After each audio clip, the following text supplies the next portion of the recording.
मुझे मानने वाले मोहतरम हजरात, अस्सलाम वालेकुम वरहमतुल्लाहि वबरकातुहू। हालात हाजिरा को देखते हुए हमने जिस दिन इंडिया गठबंधन वजूद में आया उसके 11 दिन बाद हमारे मानने वाले मीडिया के जो हजरात हैं, जनाब सोहेल साहब, रऊफ़ साहब और सलमान साहब, अकरम साहब, थॉमस और भी साथियों को हमने बुलाकर ये ऐलान किया कि आने वाले दिनों में देश की भलाई के लिए देश के सामने सिर्फ 3 लोग पीएम बन सकते हैं। नंबर 1 नरेंद्र मोदी जी, नंबर 2 मल्लिकार्जुन खड़गे जी और नंबर 3 नीतीश कुमार जी। ये 3 नामों में एक नाम तो चल रहा है। इस बार 400 पार और हमारा नारा है इस बार हमारी सरकार। अब इन दोनों के दरमियान कई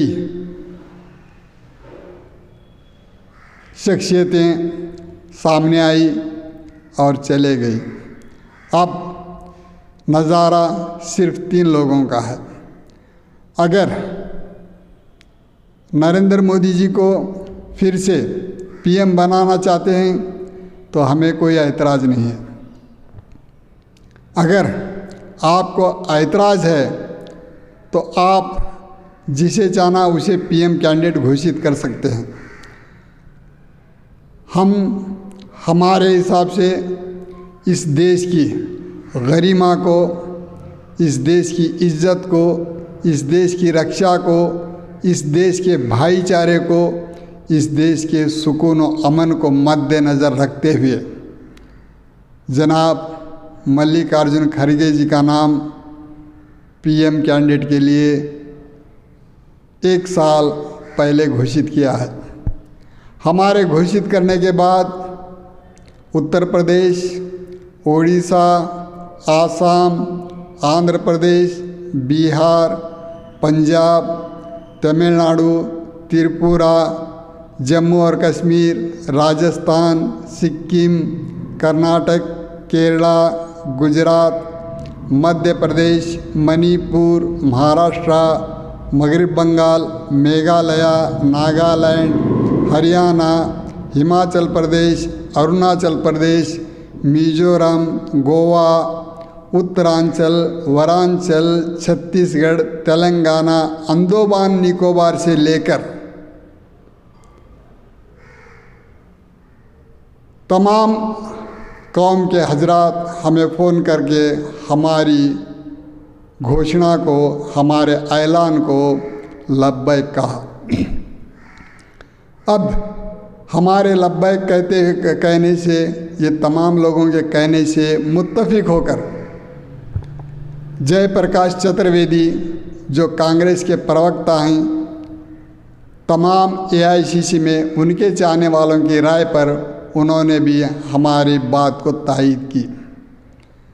सिलसिला आगे बढ़ा, अरविंद केजरीवाल ने भी हमारी बात को तायीद की, उसके बाद ममता बनर्जी भी तायीद की। तो आज देश में मल्लिकार्जुन खड़गे जी एक विकल्प हैं। इन्हें अगर आप हमें चाहते हैं तो इन्हें प्रधानमंत्री बना सकते हैं। हमने तो ऐलान किया है, अब तायीद करना तुम्हारा काम है। क्योंकि कल शिवमोगा के मतदाताओं ने एक मिसाल पेश की है। वो मिसाल बहुत दानिशमंद, खुददार मतदाता ही कर सकते हैं। उन्होंने अपनी मेहनत का पैसा अपने लोकसभा अराकीन को 5,000 रुपये इनाम के तौर पर दिया है, जो चुनाव का खर्च होता है। हालांकि शिवमोगा के लोकसभा के रुकन राघवेंद्र एक अमीर बाप के बेटे हैं, जो इस राज्य के 4 बार मुख्यमंत्री बने। इसके बावजूद उन गरीब मतदाताओं ने अपनी खुददारी बताई है। इसी तरह देश के कोने कोने के मतदाता अपनी खुददारी बताएंगे तो इस देश का भला होगा। गारंटियाँ दे रहे हैं, ये जो गारंटी को पैसा आ रहा है, ये किसी के अपने घर का पैसा नहीं है, ये हमारा ही पैसा है। ये हमारी टैक्स का पैसा है या फिर हमारे ही नाम पर ये कर्ज ले रहे हैं। जो भी हमें गारंटी दे रहा है उसमें वो कमीशन खा रहा है। ये कमीशन खाने का धंधा हमें मालूम नहीं था। ये कर्नाटक के माजी वजीर आला जनाब कुमारस्वामी ने लोगों को बताया, जबकि उन्हीं के मित्र येडियुरप्पा साइकिल का जब ऐलान किया, मुफ्त में साइकिल देने का ऐलान किया, तो उस वक्त कुमारस्वामी ने ये सवाल किया कि इसमें कमीशन कितनी खा रहे हैं।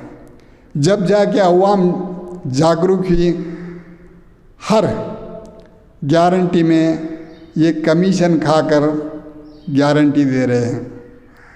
तुम्हें भलाई का ये नाटक कर रहे हैं, लेकिन तुम्हारे नाम पर कर्ज निकाल कर उसमें कमीशन खाकर तुम्हें पैसा दे रहे हैं। वो खुद मोटे हो रहे हैं और तुम्हें कर्जदार बना रहे हैं। इसका इल्म आपको होना ज़रूरी है। आपको इल्म है, ऐसा मैं समझता हूँ। अब मल्लिकार्जुन खड़गे जी को पीएम बनाने के लिए पहली नशिस्त के वोटिंग होने जा रहे हैं। वोटिंग होने से पहले दोबारा मैं ऐलान किया हूँ, इसे हर कोई ऐलान करके मल्लिकार्जुन खड़गे जी का हाथ बढ़ाएंगे, ऐसा लगता है। अगर ऐसा नहीं करेंगे तो फिर से मोदी आएंगे। अगर मोदी नहीं आएंगे, मेजॉरिटी कम आएगी, तो नीतीश कुमार जिसके गोद में बैठते हैं उसी के दिल को हाथ फेरते हैं। ऐसा ही काम नीतीश कुमार करने के इम्कानात हैं। इसीलिए तो उन्होंने इंडिया गठबंधन को छोड़कर एनडीए में चले गए हैं। अगर मेजॉरिटी आई तो मोदी जी को आराम से पीएम बनने देंगे। अगर मेजॉरिटी नहीं आई तो मोदी जी के गोद में बैठकर राजनाथ सिंह से लेकर जितने भी बीजेपी के नेता हैं उनके दिल पर हाथ रखेंगे और ख़ुद पीएम बन जाएंगे, ऐसा मुझे लग रहा है। अगर आप मेरी राय से मुत्तफिक हैं तो मुझे आकर सवाल जवाब कर सकते हैं। अल्लाह हाफ़िज़।